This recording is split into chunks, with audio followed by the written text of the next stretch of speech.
नमस्कार मैत्रिणींनो. तर आज आपण श्रावण स्पेशल खिचडी पाहणार आहोत. आपली खिचडी परफेक्ट का होत नाही? कधी ती मोकळी फडफडीत होते तर कधी वातडल्यासारखी होते. यासाठी महत्त्वाची टिप.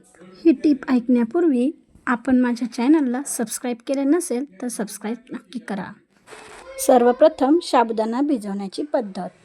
साबुदाणा भिजवताना तो 2-3 पाण्यामध्ये धुवून त्याचे स्टार्च काढून घेणे आणि साबुदाणा बुडेल इतकेच पाणी यामध्ये ठेवावे. साबुदाणा नेहमी रात्री म्हणजेच किमान 7 ते 8 तास भिजत ठेवावा.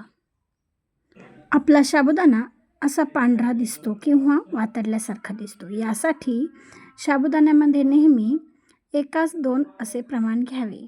म्हणजे जर आपण 1 किलो साबुदाणा घेतला असेल तर शेंगादाण्याचा कूट अर्धा किलोचा घ्यावा.